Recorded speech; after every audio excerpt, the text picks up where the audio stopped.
ഈ how A പാരമ്പര്യങ്ങൾ എങ്ങനെ വികസിച്ചു എന്ന ബിൽ വിൽസന്റെ ഒരു ബിൽ വിൽസന്റെ തന്നെ അദ്ദേഹത്തിന്റെ എഴുത്തുകൾ അതിനെ സംബന്ധിക്കുന്ന ഒരു പാംലെറ്റ് ആണിത്. എന്തായാലും ഞാൻ ആൽക്കഹോളിക്സ് അനോണിമസിൽ വന്നതിന് ശേഷം ഇതിപ്പോ ആദ്യമായിട്ടാണ് ഞാൻ ഈ ലഘുലേഖയിലൂടെ കടന്നു പോകുന്നത്. പ്രധാനമായിട്ടും ഞാൻ ആൽക്കഹോളിക്സ് അനോണിമസിന്റെ പാരമ്പര്യങ്ങളെ കുറിച്ച് അറിയാൻ സ്റ്റിക്ക് ചെയ്തിരുന്നത് വളരെ കൃത്യമായിട്ട് ഏറ്റവും വിശദമായിട്ട് തന്നെ 12 പടികളും പാരമ്പര്യങ്ങളും എന്ന പുസ്തകത്തിലെ പാരമ്പര്യങ്ങൾ ഉണ്ടായിരുന്നു. ആ പാരമ്പര്യങ്ങൾ വായിച്ച് മനസ്സിലാക്കാൻ കൂടുതൽ സഹായിക്കുന്നത് എന്നെ സഹായിച്ചത് എ കംസ് ഓഫ് ഏജില് കൃത്യമായിട്ട് എ കംസ് ഓഫ് ഏജിൽ പാരമ്പര്യങ്ങളുടെ കൂടുതൽ വിശദാംശങ്ങൾ, അതുപോലെ തന്നെ പ്രതിദിന മനനങ്ങളിൽ പാരമ്പര്യങ്ങളെ കുറിച്ച് ചില വ്യക്തികൾ ഓരോ അംഗങ്ങളുടെ ഷെയർ ചെയ്യും.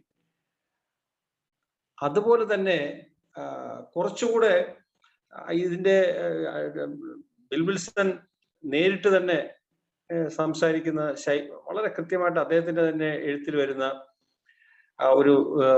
ഒരു നമ്മളെ സഹായിക്കുന്ന ഒരു ലഘുലേഖയാണ് എങ്ങനെയാണ് പാരമ്പര്യങ്ങൾ എങ്ങനെയാണ് വികസിച്ചിട്ടുള്ളത് എന്നുള്ളതാണ്. അപ്പോ ഇതിന്റെ ആമുഖത്തിലും ബിൽ വിൽസൺ എഴുതിയ ആമുഖമുണ്ട്. അത് കഴിഞ്ഞ ശേഷം അദ്ദേഹം ഇതില് ഒരു 7-8-9 ചെറു ലേഖനങ്ങൾ കഴിഞ്ഞ ആഴ്ച നമ്മൾ ഷെയർ ചെയ്തത് ആരാണ് ആൽക്കഹോളിക്സ് അനോണിമസിലെ ഒരു അംഗം. വളരെ ടച്ചിങ് ആയിട്ടുള്ള ഒരു ലേഖനമായിട്ടാണ് അത് എനിക്ക് അനുഭവപ്പെട്ടത്. മാത്രമല്ല ഇതിലെ ഈ പല ബിൽ വിൽസന്റെ പല എഴുത്തുകളിലും, അത് 12 പടികളായിക്കോട്ടെ, ബിഗ് ബുക്ക് ആയിക്കോട്ടെ, ഈ ലഘുലേഖ ആയിക്കോട്ടെ, ഇതിനിടയിൽ ചിലപ്പോ ചില രത്നത്തിന് സമാനമായിട്ടുള്ള ചില പ്രവചന സ്വഭാവമുള്ള ചില വരികൾ വരും. അത് പക്ഷേ എഴുതുന്ന സമയത്ത് അത് എല്ലാ വരികളും അങ്ങനെ ആവണമെന്നില്ല. ചില വരികളുണ്ട്, അത് അത്തരത്തിലുള്ള ചില വരികളാണ്. ഈ നേതൃത്വത്തെ സംബന്ധിക്കുന്ന കഴിഞ്ഞ ലേഖനത്തിനെ സംബന്ധിച്ചിടത്തോളം അതിലൊക്കെ ചില നിരീക്ഷണങ്ങളുണ്ട്. ഇപ്പൊ ആൽക്കഹോളിക്സ് അനോണിമസിലെ എന്താണ് ആൽക്കഹോളിക്സ് അനോണിമസിലെ ചില പ്രശ്നങ്ങൾ എന്താണെന്നുള്ളൊരു ചോദ്യം എല്ലാ കാലത്തും ഉണ്ട്. അപ്പൊ അതില് അദ്ദേഹത്തിന്റെ ഒരു നിരീക്ഷണം 2 പ്രസക്തമായ പോയിന്റ്സ് ആണ്. ജീവിക്കുന്നതിന്റെ പ്രശ്നങ്ങളും ഒരുമിച്ച് പ്രവർത്തിക്കുന്നതിന്റെ വിപുലമായ അനുഭവവും. ഈ ജീവിക്കുന്നതിന്റെ പ്രശ്നം പ്രായോഗികമായിട്ടുള്ള ലൈഫിലും അതുപോലെ തന്നെ ആൽക്കഹോളിക്സ് അനോണിമസിനകത്തുള്ള ലൈഫിലും. അപ്പോ ഒരുമിച്ച് ചേർന്ന് പ്രവർത്തിക്കുന്ന ഒരു എക്സ്പീരിയൻസ്, അത് നല്ലൊരു ചീത്തയുണ്ട്, അതിന്റെ വിപുലമായ ഒരു അനുഭവം. അപ്പോ അത് ഒരു ഉൾക്കാഴ്ച തരുന്ന ഒന്നാണ്. അതുപോലെ തന്നെ ആൽക്കഹോളിക്സ് അനോണിമസിന്റെ അംഗങ്ങളുടെ മെമ്പേഴ്സിന്റെ അടിസ്ഥാനപരമായ പ്രശ്നം എന്താണ്? സാമ്പത്തികമാണോ, സെക്സ് ആണോ, അല്ലെങ്കിൽ നേതൃത്വമാണോ എന്നൊക്കെ ഉള്ള പല സംശയങ്ങളും എല്ലാ കാലത്തും എല്ലാ അംഗങ്ങൾക്കും ഉണ്ടാവും. പക്ഷേ ബിൽ വിൽസന്റെ ഒരു നിഗമനം, അദ്ദേഹം who is A member of alcoholics anonymous, ആരാണ് അംഗം എന്നുള്ള തന്റെ ആദ്യത്തെ ഈ ലഘുലേഖയിലെ ആദ്യത്തെ ആ ലേഖനത്തിൽ അദ്ദേഹത്തിന്റെ ഒരു നിരീക്ഷണം മനോഹരമാണ്. അത് എഴുതിയത് നമ്മുടെ ഈ റിലേഷൻഷിപ്സിലെ നമ്മുടെ അടിസ്ഥാനപരമായി മിക്കവാറും നമ്മുടെ ബന്ധങ്ങളിലെ പ്രശ്നമാണ്. അത് ആൽക്കഹോളിക്സ് അനോണിമസിലെ അംഗങ്ങൾ തമ്മിലുള്ളതും അതുപോലെ തന്നെ പുറം ലോകവുമായി ബന്ധപ്പെട്ടതും. അപ്പോ അടിസ്ഥാനപരമായ മിക്കവാറും നമ്മുടെ റിലേഷൻഷിപ്സിനാണ് പ്രോബ്ലം എന്നുള്ളത് അദ്ദേഹം ഒന്ന് നിരീക്ഷിച്ചു. അതും കഴിഞ്ഞിട്ട് മനോഹരമായിട്ട് ഈ ആൽക്കഹോളിക്സ് അനോണിമസിന്റെ പ്രാധാന്യം പുള്ളിക്കാരൻ ബിൽ വിൽസന്റെ ഒരു മനോഹരമായിട്ടുള്ള ഒരു ശൈലി, അങ്ങനെ ബിഗ് ബുക്കിനകത്തും ഈ കപ്പൽ ഛേദം വന്നിട്ട് കടലിൽ പൊങ്ങിക്കിടക്കുന്ന അംഗങ്ങൾ, അതായത് ഒന്നാമത്തെ പാരമ്പര്യത്തെക്കുറിച്ച്, യൂണിറ്റിയെ കുറിച്ച് സംസാരിച്ചപ്പോ അതില് ഒരാളും റൊട്ടിക്കോ വെള്ളത്തിനോ വേണ്ടി കലപില കൂടണ്ട, ഇങ്ങനെ കടലില് തകർന്നു കിടക്കുന്ന ചില തടിക്കഷ്ണങ്ങളിൽ പിടിച്ചു കിടക്കുന്ന മനുഷ്യര്, 7 അംഗങ്ങൾ. അപ്പൊ അവര് അങ്ങനെ തകർച്ചയായി കിടക്കുമ്പോൾ അവർ ഐക്യത്തോടെ നിൽക്കണമെന്നും വെള്ളത്തിനോ റൊട്ടിക്കോ വേണ്ടി ആരും ബഹളം കൂട്ടരുതെന്നുള്ള ഈ ഒരു ചിത്രം ബിൽവിൽസന്റെ ഒരു സ്ഥിരം അദ്ദേഹത്തിന്റെ മനസ്സിൽ ഉറച്ച ഒരു ചിത്രമാണ്. ഇങ്ങനെ ഈ കടലും അതിൽ തകർന്നു കിടക്കലും അപ്പോൾ അവരുടെ ഒരു ഒരുമയും ഒക്കെ. അതുപോലെ തന്നെ ഇതേമാതിരിയുള്ള ഒരു നിരീക്ഷണം അവർ പാരമ്പര്യത്തിൽ നടത്തിയിട്ടുള്ളത് പുതുതായിട്ട്, അതായത് ഈശ്വര സങ്കല്പത്തെ കുറിച്ച് സംശയാലുവായിട്ടുള്ള ഒരു നവാഗതൻ, ദൈവം ഉണ്ടോ ഇല്ലയോ, ആരിൽ വിശ്വസിക്കണം എന്നൊക്കെയുള്ള രണ്ടാം പടിയെക്കുറിച്ച് സംശയാലുവായിട്ടുള്ള ഒരു നവാഗതൻ. അപ്പൊ രണ്ടാം പടിയെക്കുറിച്ച് ബിൽവിൽസൺ എഴുതിയപ്പോ അവിടെയും ഈ കടൽ കയറി വന്നു. അയാള് ബിൽവിൽസൺ അവിടെ എഴുതി വെച്ചിരിക്കുന്ന രണ്ടാം പടിയിൽ ആ കടല് കയറ്റിയത് ഇങ്ങനെയാണ്. അദ്ദേഹം എഴുതിയത്, ഈ താനാകുന്ന മുങ്ങുന്ന കപ്പലിന് നങ്കൂരമിടാൻ പറ്റിയ തുറമുഖം ആണ് എന്ന് തോന്നുന്ന ഏതൊരു നവാഗതനും അദ്ദേഹം ഒരു വലിയ ശക്തിയെ ആശ്രയിക്കൽ അല്ലെങ്കിൽ മറ്റെന്താണ്. അതായത് എനിക്ക് ദൈവവിശ്വാസം ഉണ്ടോ ഇല്ലയോ എന്ന് സംശയിക്കുന്ന ഒരു അംഗത്തെ ഒരു മീറ്റിംഗിൽ പങ്കെടുക്കുന്ന, ആൽക്കഹോളിക്സ് അനോണിമസിന്റെ മീറ്റിംഗിൽ പങ്കെടുക്കുമ്പോൾ അയാൾക്ക് ആശ്വാസം കിട്ടുന്നു, അയാൾക്ക് മുന്നോട്ട് പോകാനുള്ള ശക്തി കിട്ടുന്നു എന്നുണ്ടെങ്കിൽ തന്നെ അത് ഒരു വലിയ ശക്തിയിലുള്ള ആശ്രയമാണ്, രണ്ടാം പടിയുടെ പരിശീലനമാണ് എന്ന് ബിൽവിൽസൺ അങ്ങ് ഉറപ്പ് കൊടുക്കുകയാണ്. അതിന് കൂട്ടുപിടിച്ചിരിക്കുന്നതും ഇതേ കടലിനെയാണ്. താനാകുന്ന മുങ്ങുന്ന കപ്പലിന് നങ്കൂരമിടാൻ പറ്റിയ തുറമുഖം. അപ്പോ ഈ കടലിനെ പറ്റിയുള്ള ഒരു ബിൽവിൽസൺ പല സ്ഥലങ്ങളിലായിട്ട് കുറിച്ചിട്ടിരിക്കുന്ന ഒന്ന്. ഇവിടെ ആരാണ് അംഗം എന്ന് പറയുന്ന ലേഖനത്തിലും അദ്ദേഹം ഈ പ്രക്ഷുബ്ധമായ കടലിന് സമാനമായ ഇന്നത്തെ ആധുനിക സമൂഹം, അതാണ് അദ്ദേഹത്തിന്റെ ഒരു കാഴ്ച. പ്രക്ഷുബ്ധമായ കടലിന് സമാനമായിട്ടുള്ള ഇന്നത്തെ ആധുനികമായിട്ടുള്ള ഈ സൊസൈറ്റി അദ്ദേഹം ഉപമിച്ചിരിക്കുന്ന പ്രക്ഷുബ്ധമായ കടലാണ്. അതില് ആ പ്രക്ഷുബ്ധമായിട്ടുള്ള കടൽ ഇളകി മറിയുന്ന, തിളച്ചു മറിയുന്ന, അലങ്കാര ഭാഷയൊക്കെ അങ്ങ് വിട്ടാൽ ജീവിത പ്രശ്നങ്ങളിൽ അന്തിച്ചു നിൽക്കുന്ന ഞാനും നിങ്ങളും അടക്കമുള്ള അംഗങ്ങൾ, അത് തന്നെയാണ് പ്രക്ഷുബ്ധമായ കടൽ. ആ കടലില് ഈ കപ്പൽ ഛേദം വന്ന് തകർന്ന മനുഷ്യര്, കടലിലായിപ്പോയവര്, അവര് നീന്തിക്കേറുന്ന സുരക്ഷിതമായിട്ടുള്ള ഒരു ഇടം, അത് ആൽക്കഹോളിക്സ് അനോണിമസ്. അപ്പോ ആ പ്രക്ഷുബ്ധമായിട്ടുള്ള കടലിൽ ഒറ്റപ്പെട്ടു പോയ മനുഷ്യർ, ജീവിതത്തിൽ ഒറ്റപ്പെട്ടു പോയ എന്നെ പോലെയുള്ള മനുഷ്യരെ ഒരു അഭയം തേടുന്ന ഇടമാണ് ആൽക്കഹോളിക്സ് അനോണിമസ്. ഇത്രയും പറഞ്ഞിട്ട് ആ മനുഷ്യൻ, ബിൽവിൽസണും ഈ പാരമ്പര്യങ്ങള് അത് ചങ്ക് പറിച്ചു വയ്ക്കുന്ന അനുഭവങ്ങളുടെ ഈ ഒരു വല്ലാത്ത എന്താണ് തണല് തരുന്ന ഒരു ഇടമാണത്.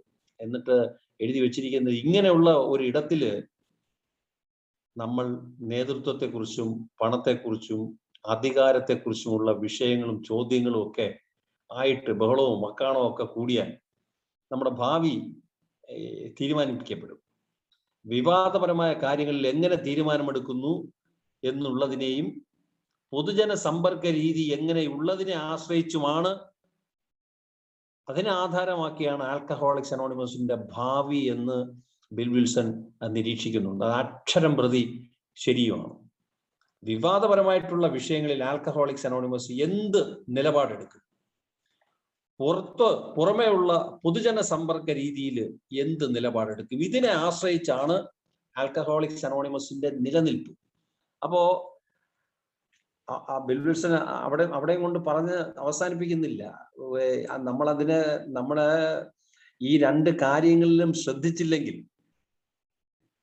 അദ്ദേഹം ഉപയോഗിക്കുന്ന വാക്ക്, നമ്മുടെ അവസാന വിധി തൂങ്ങി നിൽക്കുന്നത് അപകടം നിറഞ്ഞു നിൽക്കുന്ന ഇത്തരം വിഷയങ്ങളെ എങ്ങനെ കൈകാര്യം ചെയ്യുന്നു എന്നതിൽ ആശ്രയിച്ചിരിക്കുന്നു. ആ വിധി തൂങ്ങി നിൽക്കുക, ഇതെല്ലാം വളരെ അദ്ദേഹത്തിന് ഭാഷ കൈകാര്യം ചെയ്യാൻ, ബിൽവിൽസന് ഭാഷ കൈകാര്യം ചെയ്യാൻ അസാധ്യമായിട്ടുള്ള ഒരു കൈവഴക്കം ഉണ്ടായിരുന്നു. കാരണം 12 പടികളിലും പാരമ്പര്യങ്ങളും എന്ന് പറഞ്ഞ പുസ്തകത്തില് പടികളില് പലപ്പോഴും 4ാമത്തെ പടിയില് വാക്കുകൾ കൊണ്ട് കാണിക്കുന്ന മാജിക്ക്, പാപമെന്നും പിന്നെ തിന്മയെന്നും തെറ്റുകളെന്നും അബദ്ധങ്ങളെന്നും ഒക്കെ പറഞ്ഞുകൊണ്ട് ക്യാരക്ടർ ഡിഫക്ട്സിന്റെ ഒരു പട്ടിക എടുക്കുമ്പോൾ അദ്ദേഹം ഉപയോഗിക്കുന്ന ഓരോ വ്യത്യസ്തമായിട്ടുള്ള അർത്ഥങ്ങള്,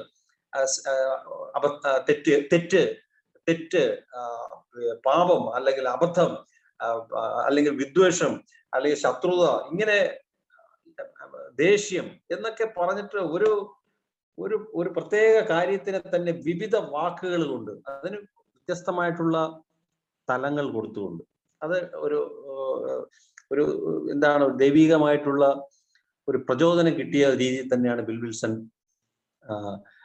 കൈകാര്യം ചെയ്തിട്ടുള്ളത്. അപ്പോ ഈ പാരമ്പര്യങ്ങളുടെ പ്രസക്തി അദ്ദേഹം പറഞ്ഞു നിർത്തിയത് അവിടെ തന്നെ. ആൽക്കഹോളിക്സ് അനോണിമസ് മുന്നോട്ട് പോകണമോ, അത് ഈ പാരമ്പര്യങ്ങളിൽ ഉറച്ചു നിന്നേ മതിയാവും. അപ്പൊ അതുകൊണ്ട് തന്നെയാണ് ആൽക്കഹോളിക്സ് അനോണിമസ് അതിന്റെ ആദ്യകാലത്ത് അതിന്റെ അനുഭവങ്ങളിൽ നിന്ന്, വളരെ കുഴയ്ക്കുന്ന അനുഭവങ്ങളിൽ നിന്ന് ആൽക്കഹോളിക്സ് അനോണിമസ് ഇന്ന് കാണുന്ന രീതിയിൽ ആൽക്കഹോളിക്സ് അനോണിമസിന്റെ പാരമ്പര്യങ്ങൾ രൂപം കൊണ്ടത്. ഇന്നിപ്പോ നമ്മള് ആദ്യത്തെ എസ്സേ കഴിഞ്ഞിട്ട്, ആദ്യത്തെ ലേഖനം കഴിഞ്ഞിട്ട്, ഹോസ്പിറ്റൽസ് ആൻഡ് ആശുപത്രികളും ഇത് ബിൽ വിൽസന്റെ ബിൽ വിൽസൺ നമ്മുടെ ഈ ലഘുലേഖയിൽ എഴുതിയിട്ടുള്ള രണ്ടാമത്തെ ലേഖനമാണ്. 1947 ഗ്രേപ്പ് വൈൻ, നമ്മുടെ മുഖപത്രമായിട്ടുള്ള ഗ്രേപ്പ് വൈനിൽ വന്നിട്ടുള്ള ഒരു ലേഖനം. മാത്രമല്ല, ആറാം പാരമ്പര്യത്തിന് പശ്ചാത്തലമായിട്ടുള്ളൂ, ആറാം പാരമ്പര്യത്തിന്റെ രൂപം കൊണ്ടതിന് നിദാനമായിട്ട് നിന്നിട്ടുള്ള ഒട്ടനവധി സംഭവങ്ങളിലെ പ്രസക്തമായിട്ടുള്ള ചില കാര്യങ്ങൾ അതും കൂടെ ഈ ലേഖനത്തിലുണ്ട്. അപ്പോ ഇതിലോട്ട് കടക്കുന്നതിന് മുമ്പ് ഇന്നിപ്പോ നമ്മുടെ ആദ്യമേ തന്നെ വായിച്ചു, ആറാമത്തെ ഈ ലേഖനവും ഹോസ്പിറ്റൽസ് ആൻഡ് എന്ന് പറയുന്ന ലേഖനവും ആൽക്കഹോളിക്സ് അനോണിമസിലെ ക്ലബ്ബുകൾ നമ്മളോടൊപ്പം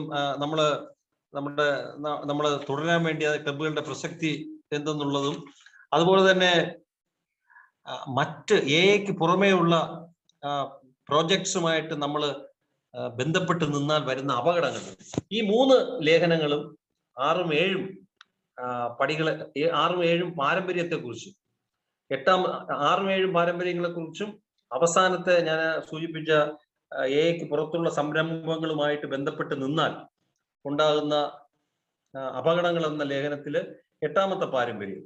അപ്പോൾ ഈ 3 പാരമ്പര്യങ്ങളെ സംബന്ധിച്ച് ഉള്ള ലേഖനങ്ങളാണ് ഈ 3ഉം. ഇന്ന് ഞാൻ ഷെയർ ചെയ്യാനും മനസ്സിലാക്കിയ കാര്യങ്ങൾ ഷെയർ ചെയ്യാൻ ഉദ്ദേശിക്കുന്നത് ഹോസ്പിറ്റൽസ് ആൻഡ് എന്ന് പറയുന്നതും, അതുപോലെ തന്നെ ആൽക്കഹോളിക്സ് അനോണിമസിലെ ക്ലബ്ബുകൾ, അതിന്റെ പ്രസക്തി, ആ ഒരു ലേഖനവുമാണ്.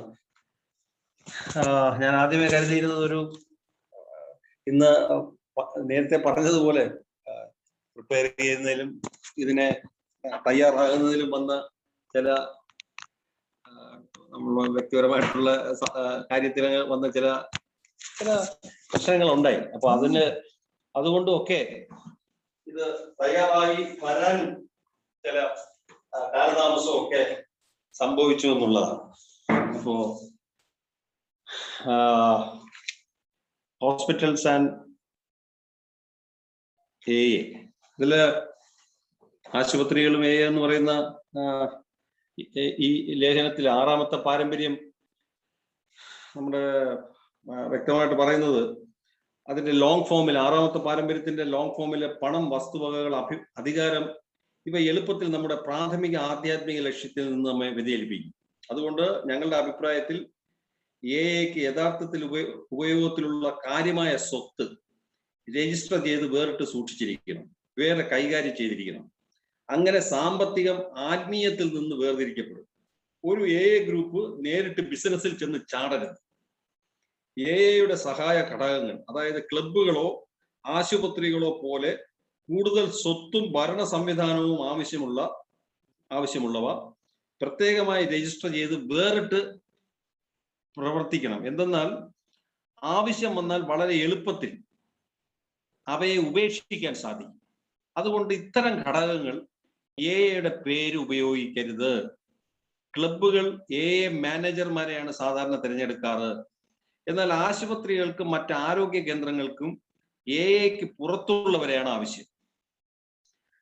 അവയ്ക്ക് വൈദ്യശാസ്ത്രപരമായി മേൽനോട്ടം ഉണ്ടായിരിക്കേണ്ടതാണ്. ഒരു AA ഗ്രൂപ്പിന് ആരുമായി വേണമെങ്കിലും സഹകരിക്കാം. എന്നാൽ പ്രത്യക്ഷമായോ പരോക്ഷമായോ ഈ സഹകരണം ഒരു ബാധ്യതയ്ക്കോ അംഗീകാരത്തിനോ ഇടയാകരുത്. AA ഗ്രൂപ്പിന് മറ്റൊന്നിനോടും കെട്ടുപാട് ഉണ്ടായിരിക്കരുത്. ഞാൻ ഇപ്പോൾ വായിച്ച 12 പടികളുടെ ലോങ് ഫോം, അത് മലയാളത്തിലുള്ള ബിഗ് ബുക്കിൽ 12 നടപടിക്രമങ്ങൾ വിശദീകരണം എന്നുള്ള പേരിൽ ബിഗ് ബുക്കിന്റെ 210ാമത്തെ പേജിൽ അച്ചടിച്ചു വെച്ചിരിക്കുകയാണ്. ഈ ഞാൻ ആൽക്കഹോളിക്സ് അനോണിമസിൽ വന്നപ്പോ ഈ ബിഗ് ബുക്ക് മാത്രമേ മലയാളത്തിൽ ഞാൻ വന്ന് കുറച്ച് കഴിഞ്ഞപ്പോൾ ഈ പ്രസ്ഥാനത്തിൽ ഉണ്ടായി. ബാക്കിയുള്ള എല്ലാം അമേരിക്കൻ ഇംഗ്ലീഷിൽ കിടക്കുന്ന ഒരു സംവിധാനം. അപ്പോൾ ആദ്യമായിട്ട് ഒരു നവാഗതൻ എന്നുള്ള നിലയിൽ ഈ 12 പാരമ്പര്യങ്ങളിലൂടെ കടന്നുപോയപ്പോൾ 6ാമത്തെ പാരമ്പര്യം വായിച്ചപ്പോൾ എനിക്ക് ഇതെന്താണെന്ന് യാതൊരു തരത്തിലും മനസ്സിലായില്ല. ഇതിനകത്ത് AA മാനേജർമാരെന്ന് ഉപയോഗിച്ചിരിക്കുന്നു, ക്ലബ്ബുകളെന്ന് ഉപയോഗിച്ചിരിക്കുന്നു. AA മാനേജർമാരെന്താണ്, ആശുപത്രിയും, ഇതൊന്നും മനസ്സിലായില്ല. ഇതെന്താണെന്നുള്ള ഒരു അവ്യക്തത ഉണ്ടായിരുന്നു. പക്ഷേ പിൽക്കാലത്ത് 12 പാരമ്പര്യങ്ങൾ മലയാളത്തിൽ വന്നപ്പോ അതില് 6ാമത്തെ പാരമ്പര്യത്തില് ഈ പറഞ്ഞ അവ്യക്തത, അതായത് ഈ 6ാമത്തെ പാരമ്പര്യം ലോങ് ഫോമിൽ വായിച്ച ബിഗ് ബുക്കിൽ വായിച്ചപ്പോൾ അവ്യക്തത അത് അല്പം 6ാമത്തെ പാരമ്പര്യത്തില് കുറഞ്ഞു കിട്ടി. അവിടെ എഴുതിയിരിക്കുന്നത് AAയുടെ ആശുപത്രികൾക്ക്, അതായത് 12 പടികളും പാരമ്പര്യങ്ങളും എന്ന് പറയുന്ന പുസ്തകത്തില് 156ാമത്തെ പേജിൽ 6ാം പാരമ്പര്യത്തിന്റെ അതിലെ കാര്യങ്ങൾ വിശദീകരിച്ചപ്പോ, അപ്പൊ 6ാമത്തെ പാരമ്പര്യം എഴുതി തുടങ്ങിയപ്പോ തന്നെ ഇന്നത്തെ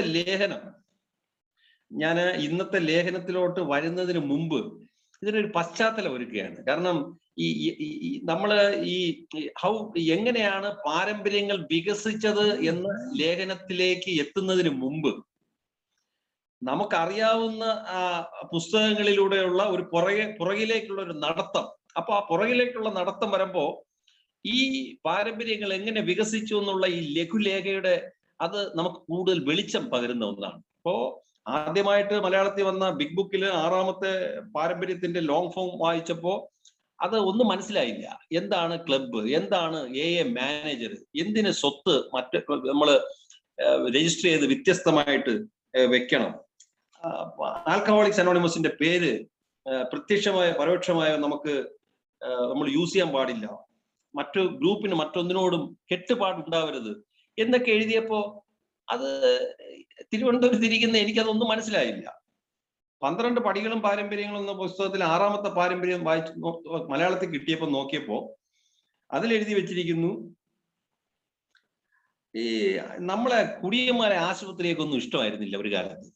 അപ്പോ അതുകൊണ്ട് നമുക്ക് നമ്മുടേതായ ഒരു ആശുപത്രി ശൃംഖല പണി കഴിപ്പിക്കണമെന്ന് നമ്മൾ കരുതി. അത് മദ്യപാനാസക്തി എന്താണെന്ന് ആൾക്കാരോട് പറഞ്ഞു കൊടുക്കണമായിരുന്നു. അതുകൊണ്ട് നമ്മൾ പൊതുജനത്തെ പഠിപ്പിക്കുകയും സ്കൂൾ പാഠപുസ്തകങ്ങളും വൈദ്യശാസ്ത്ര പുസ്തകങ്ങളും തിരുത്തി എഴുതണമെന്ന് നമ്മൾ ആഗ്രഹിച്ചു.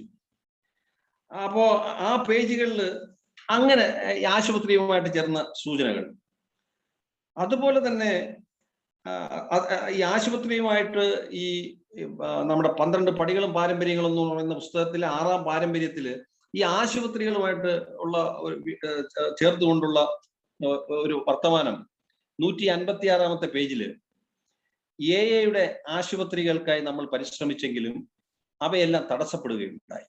എന്തുകൊണ്ടെന്നാൽ AA ഗ്രൂപ്പിനെ ബിസിനസ്സായി രൂപവൽക്കരിക്കാൻ നിങ്ങൾക്ക് കഴിയില്ല.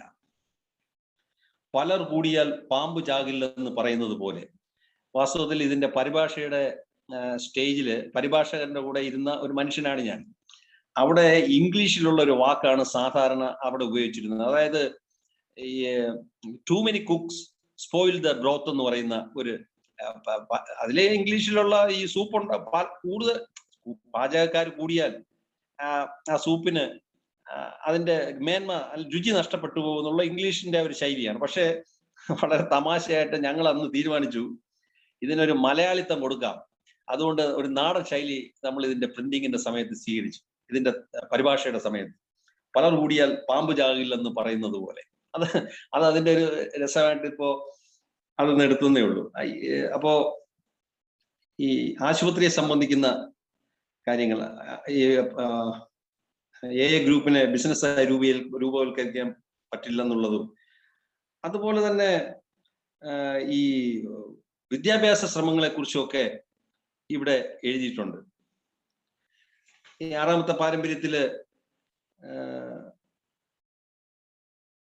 ഈ 12 പടികളും പാരമ്പര്യങ്ങളും എന്ന് പറയുന്ന പുസ്തകത്തില് 6ാമത്തെ പാരമ്പര്യത്തിന് ഈ ആശുപത്രികൾ എന്ന് പറയുന്ന ഒരു മേഖല അവിടെ കൊണ്ട് എത്തിച്ചു. അത് കഴിഞ്ഞതിന് ശേഷം നമ്മൾ നേരിട്ട് ഈ ലഘുലേഖയിലെ ഹോസ്പിറ്റൽസ് ആൻഡ് ആശുപത്രികളും എയും, ഇത് ബിൽ വിൽസൺ 1947 ഗ്രേപ്പ് വൈനിൽ എഴുതിയ ഒരു ലേഖനമാണ്. ഇതിന്റെ പശ്ചാത്തലം 6ാമത്തെ പാരമ്പര്യം നമ്മൾ ബിഗ് ബുക്കിൽ ലോങ് ഫോം വായിച്ചിട്ട് മനസ്സിലായില്ല. കുറച്ചുകൂടെ വ്യക്തമായിട്ട് അത് 12 പടികളും പാരമ്പര്യങ്ങളും എന്ന് പറയുന്ന പുസ്തകത്തിൽ ചില സൂചനകൾ ഹോസ്പിറ്റലിൽ നടത്താൻ നോക്കി. നമ്മൾ അങ്ങനെ ചെയ്തു, ഇങ്ങനെ ചെയ്തു, പലർ കൂടിയാൽ പാമ്പ് ചാകില്ല, അങ്ങനെ വെച്ച് കുറച്ചുകൂടെ ആശുപത്രികളിലോട്ട് നടത്തിപ്പ്. ഇനി ആ കാലത്ത് എന്താണ് നടന്നതെന്ന് വളരെ ചുരുക്കം വാക്കുകളിൽ ഈ ലേഖനത്തിൽ എഴുതിയിട്ടുണ്ട്. ഈ ആൽക്കഹോളിക്സ് അനോണിമസിന്റെ ഗ്രേപ്പ് വൈനിൽ വന്ന ഒരു പ്രസിദ്ധീകരണമാണ്, ബിൽ വിൽസൺ എഴുതിയതാണ്. ഈ ഗ്രേപ്പ് വൈൻ എന്ന് പറഞ്ഞപ്പോൾ എൻ്റെ ഒരു അനുഭവം ഈ ആൽക്കഹോളിക്സ് അനോണിമസിന്റെ ഗ്രേപ്പ് വൈനുമായിട്ട് ബന്ധപ്പെട്ടുണ്ട്. ഞാൻ ഈ ആൽക്കഹോളിക്സ് അനോണിമസിൽ എത്തിപ്പെടുമ്പോൾ എൻ്റെ വ്യക്തിപരമായിട്ടുള്ള അനുഭവത്തിൽ എനിക്ക് സാഹിത്യത്തിനോട് പ്രത്യേകിച്ച് വളരെയധികം താല്പര്യം വന്നു. കാരണം എനിക്ക് എൻ്റെ പ്രത്യേക ജീവിത പരിസ്ഥിതി കൊണ്ട് എപ്പോഴും അംഗങ്ങളുടെ സാമീപ്യം ഉണ്ടാവില്ല. അന്ന് കേരളത്തില് ആൽക്കഹോളിക്സ് അനോണിമസ് 14 ജില്ലകളിൽ ഇല്ല. അപ്പോൾ എൻ്റെ ജീവനോപാധിക്ക് വേണ്ടി റിമോട്ടായിട്ടുള്ള ചില ഹില്ലി ഏരിയയിലോട്ട് തൊഴിൽപരമാവും കുടുംബ പശ്ചാത്തലമായിട്ടുള്ള കാര്യങ്ങൾ കൊണ്ട് പോകേണ്ടി വരും എന്നുള്ളത് കൊണ്ട് എയുടെ ഗ്രൂപ്പ് സപ്പോർട്ട് എനിക്ക് ഉണ്ടാവില്ല. ഞാനൊരു ലോണറായിട്ട് നിന്ന് തന്നെ എനിക്ക് ജീവിക്കേണ്ടി വരും എന്നുള്ളത് കൊണ്ട് ഞാൻ ആൽക്കഹോളിക്സ് അനോണിമസിന്റെ ആശയങ്ങൾ എന്താണെന്ന് അറിയാൻ കൂടുതൽ ആഗ്രഹം പ്രകടിപ്പിക്കുകയും, അങ്ങനെ എനിക്ക് കുറച്ച് നാൾ കഴിഞ്ഞപ്പോൾ സ്പോൺസർ ഗ്രേപ്പ് വൈനിന്റെ ഒരു ഫോട്ടോസ്റ്റാറ്റ് കോപ്പി തന്നു. ഒന്ന് ഊഹിക്കണേ. അപ്പൊ ആ ഫോട്ടോസ്റ്റാറ്റ് കോപ്പി ഗ്രേപ്പ് വൈനുമായിട്ടൊക്കെ വായിച്ചപ്പോ എനിക്ക് ഭയങ്കരമായിട്ടുള്ള സ്നേഹം തോന്നി. ഈ ആ ഗ്രേപ്പ് വൈനിന്റെ സാഹിത്യം, ലിറ്ററേച്ചർ കണ്ടിട്ട്. അങ്ങനെ ആ സമയത്ത് പിന്നെ ഒരു പ്രത്യേക തരത്തിൽ എനിക്കൊരു കഴുത്തിനൊരു അസുഖം വന്നിട്ട് ഞാനൊരു പ്രത്യേക ബാൻഡേജ് കിട്ടി നടന്ന ഒരു കാലമാണ്. അപ്പോ അതൊക്കെ വായിച്ച അതിന്റെ സന്തോഷം, ഞാൻ ആൾക്ക് ഒരു ഇമെയിലൊക്കെ അന്ന് മെയിൽ ഒക്കെ കുറച്ച് കഴിഞ്ഞപ്പോൾ മെയിൽ അയക്കുന്ന ഒരു കാലം വന്നപ്പോൾ ഞാൻ ഇത്ര വർഷങ്ങൾ കഴിഞ്ഞിട്ട് ഈ തപ്പിപ്പിടിച്ച് ഗ്രേപ്പ് വൈന് ഒരു കത്തെഴുതി. ആ കത്തെഴുതിയപ്പോ എൻ്റെ ആഗ്രഹം കൊണ്ട് ഞാൻ എഴുതിയത്, അവിടെ ഗ്രേപ്പ് വൈന് നിങ്ങൾ പ്രസിദ്ധീകരിക്കുന്നുണ്ടല്ലോ, അവിടെ ഈ പ്രസിദ്ധീകരിച്ചിട്ട് ആരും വാങ്ങിക്കാനില്ല. ഞാൻ ഈ തിരുവനന്തപുരത്ത് കേരളത്തിലൊക്കെ ഈ പ്രസിദ്ധീകരിച്ചിട്ട് പുസ്തകങ്ങൾ വിൽക്കാതെ കൂട്ടിയിട്ടിരിക്കുമല്ലോ. അങ്ങനെ പഴയ ലക്കങ്ങൾ ഉണ്ടെങ്കിൽ നിങ്ങൾ എനിക്ക് അയച്ചു തരണം. നിങ്ങൾക്ക് ഡോളറായിട്ട് അയച്ചു തരാൻ എൻ്റെ പണമോ സാമ്പത്തിക സ്ഥിതിയോ ഇല്ല. ഈ അർത്ഥം വരുന്ന ഇംഗ്ലീഷ്, അതിന്റെ ഗ്രാമറൊന്നും എൻ്റെ അടുത്ത് ചോദിക്കാതെ, അതൊന്നും എനിക്കും അറിഞ്ഞുകൂടാ. ഞാൻ അങ്ങോട്ട് എഴുതി അയച്ചു, മെയിൽ ചെയ്തോ കത്തയക്കുക എന്തോ മെയിൽ ചെയ്തു. കുറച്ച് കഴിഞ്ഞപ്പോൾ ഒരു അനക്കവും ഇല്ല. കുറച്ച് മാസങ്ങൾ കഴിഞ്ഞപ്പോൾ എനിക്കൊരു കത്ത് വന്നു. ആ കത്ത് വന്നപ്പോ അതിൽ എഴുതിയിരുന്നത്, ഏക്കിപ്പോ നിന്റെ കത്ത് വായിച്ചു, ഞങ്ങളുടെ കയ്യിൽ പഴയ സ്റ്റോക്ക് ഒന്നും നിനക്ക് തരാനില്ല. പക്ഷെ ഗ്രേപ്പ് വൈൻ സ്റ്റാഫ് ഞങ്ങളൊരു പിരിവെടുത്തു. ഞങ്ങൾ 1-2 സ്റ്റാഫ്, ഒരു 4-5 സ്റ്റാഫ് ഞങ്ങൾ ഒരു കിറ്റി പാസ് ചെയ്ത് ഞങ്ങൾ ഒരു പിരിവെടുത്തു. നിനക്ക് ഞങ്ങൾ 1 വർഷത്തെ മെമ്പർഷിപ്പ് ഞങ്ങൾ പൈസ അടച്ചിട്ടുണ്ട്. നിന്റെ അഡ്രസ്സ് ഇന്നതല്ലേ, അതിൽ ഞങ്ങൾ അയക്കുകയാണ്. എനിക്ക് അടുത്ത മാസം ഒരു ഫസ്റ്റ് കോപ്പിയും വന്നു. ഈ കോപ്പി വന്ന സമയത്ത് ഞാൻ ഒരു പ്രത്യേക രോഗമൊക്കെ വന്ന് ഒറ്റപ്പെട്ട് കിടക്കുകയായിരുന്നു. ഈ ഗ്രേപ്പ് വൈൻ എൻ്റെ കൈ കിട്ടിയപ്പോൾ സത്യം പറഞ്ഞാൽ ആൽക്കഹോളിക്സ് അനോണിമസിന്റെ സ്നേഹം വന്ന് എൻ്റെ ചങ്കി തൊട്ടു. ഞാൻ കരഞ്ഞു, ഒരുപാട് കരഞ്ഞു. ഒറ്റപ്പെട്ട് കിടക്കുന്ന ഒരു മനുഷ്യൻ, ലോണറെ പോലെ ഇരുന്ന് എനിക്ക് കടൽച്ഛേദം വന്ന് ഒറ്റയ്ക്ക് ഇരുന്ന് എനിക്ക് ആൽക്കഹോളിക്സ് അനോണിമസിന്റെ സ്നേഹം ഗ്രേപ്പ് വൈൻ വഴി വന്നു. അപ്പോ ഞാൻ എന്റെ ചങ്ക് പൊട്ടി തന്നെ ഒരു ഗ്രാമറും ഒന്നുമില്ലാതെ ഞാനൊരു മറുപടി അവർക്ക് കൊടുത്തു. ഇത് വലിയ സന്തോഷമാണ്, ദൈവം അനുഗ്രഹിക്കട്ടെ എന്ന് പറഞ്ഞു. അങ്ങനെ ഇരുന്നപ്പോൾ ഒരു 2 മാസം കഴിഞ്ഞപ്പോൾ പിന്നെയും ഗ്രേപ്പ് വൈനിൽ നിന്നൊരു കത്ത്. സ്നേഹിത ജേക്കബേ, താൻ അയച്ച കത്ത് ലെറ്റേഴ്സ് എന്ന് പറയുന്ന വിഭാഗത്തിൽ ഞങ്ങൾ പ്രസിദ്ധീകരിക്കട്ടെ. എനിക്ക് ലോട്ടറി അടിച്ചു. ഞാൻ പറഞ്ഞു ധൈര്യമായിട്ട് പ്രസിദ്ധീകരിക്കാൻ പറഞ്ഞു. അങ്ങനെ തിരുവനന്തപുരത്ത് യു ഗോ ഐ കം, നീ പോടാ ഞാൻ വരാം എന്ന് പറയുന്ന, ഈ കടപ്പുറത്തൊക്കെ കപ്പലണ്ടി വിൽക്കുന്നവൻ പറയുന്ന ഇംഗ്ലീഷ് മാത്രം അറിയുന്ന ജേക്കബിന്റെ ഇംഗ്ലീഷ് കത്ത് ബിൽ വിൽസന്റെ ലേഖനം എഴുതിയ അതേ ആൽക്കഹോളിക്സ് അനോണിമസിന്റെ പുസ്തകത്തിൽ അച്ചടിച്ചു വന്നു. ഞാന് ബിൽ വിൽസനും ജേക്കബുമായിട്ട് ഒരു ബന്ധവുമില്ല. പക്ഷേ ആൽക്കഹോളിക്സ് അനോണിമസ് എന്ന് പറയുന്ന പ്രസ്ഥാനത്തിന് ബിൽ വിൽസനും ജേക്കബ് വർഗീസും ഒരുപോലെയാണ് എന്നുള്ളത് ഞാൻ അന്ന് മനസ്സിലാക്കി. ഇവിടെയാണ് ആൽക്കഹോളിക്സ് അനോണിമസിന്റെ പാരമ്പര്യങ്ങളുടെ പ്രസക്തി കിടക്കുന്നത്. ജനറൽ സർവീസ് ഓഫീസുമായിട്ടുള്ള നിരവധി സംവാദങ്ങൾ, കത്തിടപാടുകൾ, നേരിട്ടുള്ള സംഭാഷണങ്ങൾ, അതിലെല്ലാം തന്നെ ആൽക്കഹോളിക്സ് അനോണിമസിന്റെ ജനറൽ സർവീസ് ഓഫീസ്,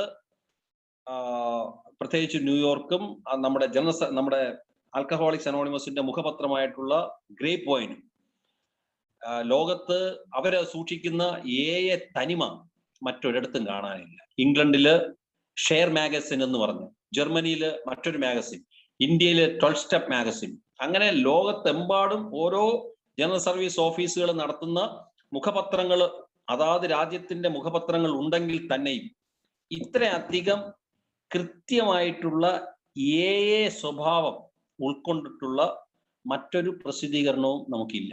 അതാണ് ഈ ഗ്രേപ്പ് വൈനിന്റെ ഒരു വലിയ പ്രസക്തി. അപ്പോ ഞാനിത് ഒരു ആമുഖമായിട്ട് പറഞ്ഞത്, നമുക്ക് മനുഷ്യർക്ക് ആൽക്കഹോളിക്സ് അനോണിമസിലൂടെയുള്ള സഞ്ചാരത്തില് വളരെ രസകരമായിട്ടുള്ള അനുഭവങ്ങളും ഉണ്ടാവും. അത് എന്നെ സംബന്ധിച്ച് ഗ്രേപ്പ് വൈനിൽ ഉണ്ടായ ഒരു അനുഗ്രഹമാണ്. എന്തായാലും നമുക്ക് ഇന്നത്തെ ഈ ആശുപത്രികളും എന്ന് പറയുന്ന ഈ ഒരു ലേഖനത്തിലേക്ക് തന്നെ വരാം. ഇത് നമ്മൾ നേരത്തെ പറഞ്ഞതുപോലെ തന്നെ 6ാം പാരമ്പര്യം രൂപം കൊണ്ട പശ്ചാത്തലം. ഞാനിത് വീണ്ടും ഒന്ന് അഭ്യർത്ഥിക്കുന്നത്, ബിഗ് ബുക്കിലെ ലോങ് ഫോം, അത് കഴിഞ്ഞ് 12 പാരമ്പര്യങ്ങളിലെ 6ാം പാരമ്പര്യങ്ങൾ, അത് കഴിഞ്ഞിട്ട് നമ്മൾ ഈ ലേഖനത്തിൽ വരുമ്പോ ഇവിടെ ഈ ആശുപത്രികള്, ആൽക്കഹോളിക്സ് അനോണിമസ് ചിന്തിക്കാൻ, ആശുപത്രികൾ തുടങ്ങേണ്ടത് എന്തിന് എന്ന് ചിന്തിക്കാനുള്ള ചില സാഹചര്യങ്ങളും പശ്ചാത്തലവും, അതാണ് ഈ ലേഖനത്തിന്റെ ഒരു പ്രസക്തി. ഇവിടെ പറയുന്നത്, ബിൽ വിൽസൺ പറയുന്നത്, ഒരു സാധാരണ ആൽക്കഹോളിക്കിന്, ഒരു സാധാരണ തട്ടിലുള്ള ഒരു കുടിയനെ, ഈ ആദ്യകാലത്ത് നമ്മൾ പാപ്പരായിട്ടുള്ള മദ്യപാനികളെ ഏലുള്ളൂ. അപ്പോ മനസ്സിലാക്കാമല്ലോ, പാടെ തകർന്ന, സാമ്പത്തികമായിട്ട് തകർന്ന കുടിയന്മാര്.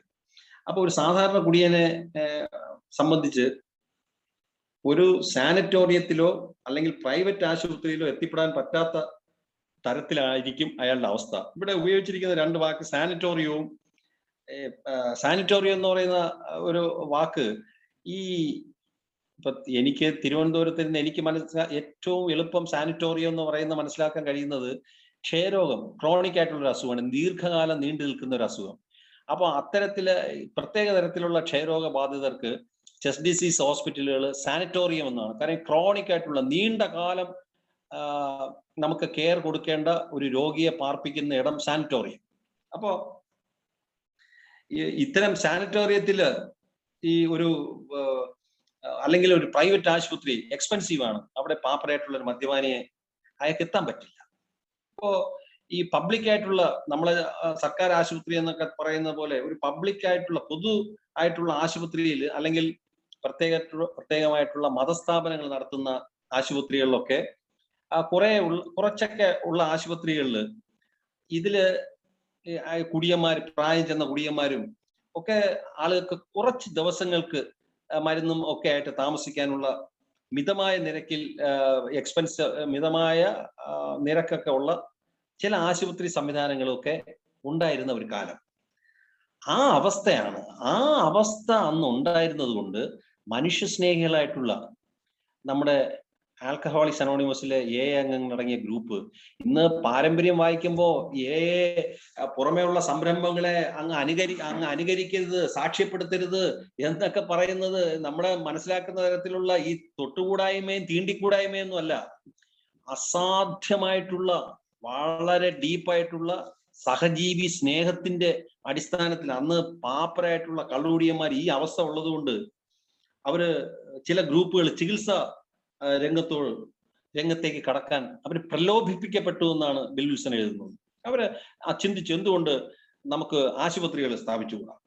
അതുപോലെ തന്നെ ഈ ഡ്രൈയിങ് ഔട്ട് പ്ലേസസ്, ഒരു എയിൽ വന്നു വീണ്ടും കുടിച്ചു, അപ്പോ അവർക്ക് അറിയാം ഈ കുടി കുറച്ചൊന്ന് ഉണക്കി കിട്ടിയാൽ 5-6 ദിവസം ഒരാഴ്ച ഒന്ന് മാറി നിന്ന് കിട്ടിക്കഴിഞ്ഞാൽ പിന്നെയും മുന്നോട്ട് പോവാം. അപ്പൊ അത്തരക്കാരെ ആ സമയം വരെ പാർപ്പിക്കുന്ന ഡ്രൈയിങ് ഔട്ട് എന്ന് പറയുന്ന ചില സ്ഥാപനങ്ങൾ, അതൊക്കെ നമുക്ക് സ്വന്തമായി ചെയ്യാൻ, അല്ലെങ്കിൽ ആൽക്കഹോളിക്സ് അനോണിമസിലെ തന്നെ അംഗങ്ങളെ മാനേജർമാരായി വാടകയ്ക്ക് എടുത്തുകൊണ്ട്, നഴ്സുമാരെ, അതുപോലെ തന്നെ വന്നു പോകുന്ന വിസിറ്റിംഗ് ഡോക്ടേഴ്സിനെയൊക്കെ വെച്ചുകൊണ്ട് ആശുപത്രികളും ഡ്രൈയിങ് ഔട്ട് സെന്റേഴ്സും തുടങ്ങാൻ അന്ന് ഗ്രൂപ്പുകൾ ചിന്തിച്ചു.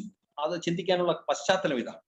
അപ്പോ ഇത് ഇങ്ങനെ ചിന്തിക്കുമ്പോൾ തന്നെ ഇതൊരു ബിസിനസ്, ആൽക്കഹോളിക്സ് അനോണിമസ് നേരിട്ട് പോയി ബിസിനസ് ചാടുന്നു എന്നുള്ള ഒരു പ്രശ്നവും കൂടെ ഇതിൽ വന്നു. അപ്പോ ഈ ആൽക്കഹോളിക്സ് അനോണിമസിലെ അന്നത്തെ ഗ്രൂപ്പുകൾ എന്ന് പറയുമ്പോൾ അന്നും ഇന്നും ഒക്കെ തമ്മിലടിക്കുന്ന ഒട്ടേറെ വ്യക്തിത്വങ്ങളുള്ള ഒരു കൂട്ടം. ഈ വാക്കുകളൊക്കെ ബിൽ വിൽസന്റെ വാക്കുകൾ തന്നെയാണ്. ഇവിടെ തമ്മിലടിക്കുന്ന ഒട്ടേറെ വ്യക്തിത്വങ്ങൾ, അതുള്ള ഒരു കൂട്ടം ആൾക്കാർ അവര് ബിസിനസ്സിലോട്ട് എടുത്ത് ചാടയാണ്. നോക്കണം, ആശുപത്രി നടത്തിപ്പെന്ന് പറയുന്ന ബിസിനസ്.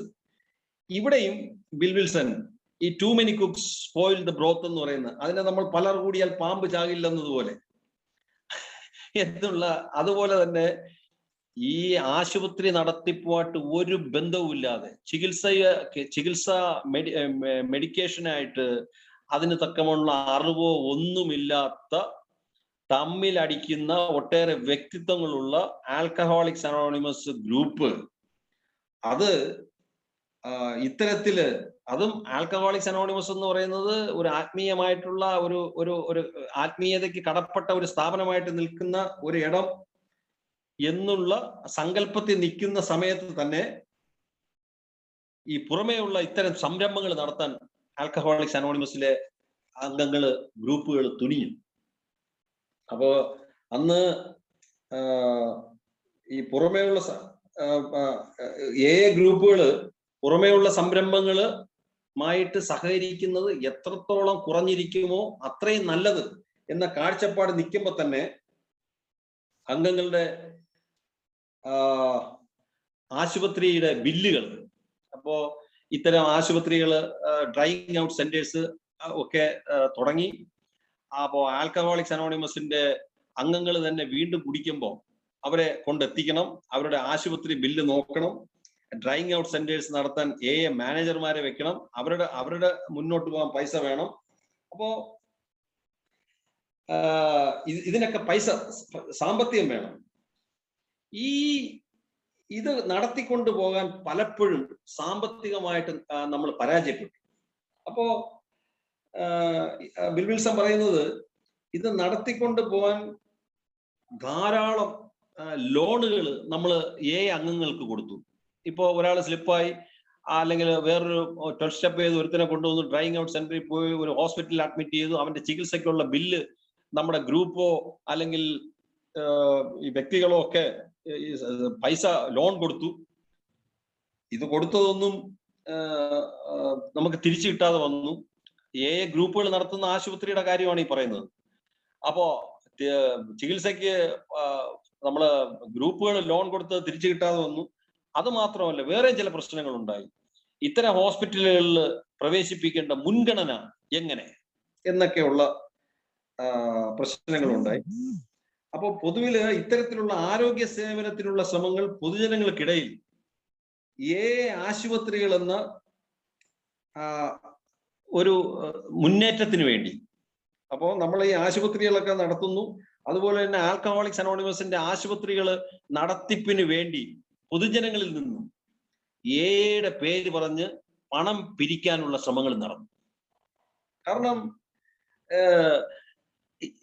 ഇന്നിപ്പോ അതിനെ വലിയ കുറ്റമായിട്ട് കാണാനൊന്നും സാധിക്കില്ല. സഹജീവികള് ചികിത്സിക്കാൻ പണമില്ലാതെ, ഞാൻ മറ്റൊരു വാക്കിലേക്ക്, ബിൽ വിൽസൺ ഉപയോഗിച്ച ഒരു വാക്കിലേക്ക് ഞാൻ ഇവിടെ ഇംഗ്ലീഷിൽ ഈ ഹോസ്പിറ്റൽസ് ആൻഡ് എയിൽ അദ്ദേഹം ഉപയോഗിച്ചിരിക്കുന്ന സാനിറ്റോറിയം, പിന്നെ ഉപയോഗിച്ചിരിക്കുന്ന ഒരു വാക്ക് അസൈലം എന്നാണ്. അസൈലം.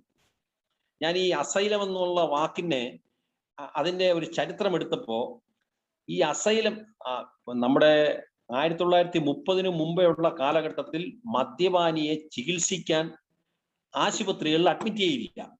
മദ്യപാനിയെ കൊണ്ട് ഇടുന്ന സ്ഥലം അസൈലവോ സാനിറ്റോറിയമാണ്. സാനിറ്റോറിയത്തില് ക്ഷയരോഗം പോലെ ക്രോണിക് ആയിട്ടുള്ള പകർച്ചവ്യാധി പിടിച്ച മനുഷ്യർ, അസൈലത്തില് ഭ്രാന്തന്മാർ കിടക്കുന്ന സ്ഥലമാണ്. മെന്റലി സിക്ക്, അതായത് സുബോധമില്ലാത്ത മെന്റലി സിക്കായ മനുഷ്യന്റെ കൂടെ ഒരു കാലത്ത് കൊണ്ട് എറിഞ്ഞു കളയുന്ന ഒരിടമായിട്ട്, കുടിയനെ കൊണ്ട് എറിഞ്ഞു കളയുന്ന ഇടമാണ് അസൈലം. ആ സാനിറ്റോറിയം അസൈലം ഉണ്ടായിരുന്ന കാലഘട്ടത്തിലെ മനുഷ്യ സ്നേഹികളായിട്ടുള്ള അംഗങ്ങൾ, അവര് ഹോസ്പിറ്റൽസ്, അതാണ് അതിന്റെ ഒരു പ്രസക്തി. ആ അസൈലത്തിൽ നിന്ന് ഹോസ്പിറ്റൽ ഉണ്ടാക്കി. ആ ഹോസ്പിറ്റൽ ഉണ്ടാക്കുന്നത് ചികിത്സയുമായിട്ട് യാതൊരു ബന്ധവുമില്ലാത്ത, തമ്മിൽ പോരടിക്കുന്ന വ്യക്തിത്വങ്ങൾ. പണം വേണം. അപ്പോ ഗ്രൂപ്പുകൾ ആശുപത്രികൾ തുടങ്ങി ചികിത്സിക്കാൻ. കുടിയന്മാരെ ചികിത്സിച്ചു, അവര് തന്നെ പൈസ കൊടുക്കുന്നില്ല, പണം വേണം. പൊതുസമൂഹത്തിന്റെ മുമ്പിൽ ഹോസ്പിറ്റൽസ് എന്ന് പറയുന്ന ഒരു ആശയവും ആശുപത്രികൾ മുന്നോട്ട് വന്നു. അത് നടത്തിപ്പിന് വേണ്ടി ആൽക്കഹോളിക്സ് അനോണിമസിന്റെ പേരിൽ പൊതുജനങ്ങളുടെ മുമ്പിൽ പണം പിരിക്കാനുള്ള ശ്രമങ്ങൾ നടന്നു. അപ്പോ ഈ ഗ്രൂപ്പുകൾ ആശുപത്രിയിൽ ചെന്ന് ചില ചാടി. അപ്പോ സ്വാഭാവികമായിട്ട് ഈ സ്റ്റേജ് എത്തിയപ്പോ നമ്മുടെ പാരമ്പര്യങ്ങള് രൂപം കൊള്ളുന്നത് എപ്പോഴും നമ്മൾ അതില് സൂക്ഷ്മമായി ശ്രദ്ധിച്ചാൽ മനസ്സിലാവും. ഇപ്പൊ ബിൽ വിൽസൺ വിഖ്യാതമായിട്ടുള്ള നമ്മളെ 12 പാരമ്പര്യത്തിൽ എഴുതിയിരിക്കുന്ന അദ്ദേഹം ഒരു ഹോസ്പിറ്റലിൽ കൗൺസിലറായിട്ട് ജോലിക്ക് ചെല്ലാൻ അദ്ദേഹത്തിന്റെ മനസ്സ് പറഞ്ഞു.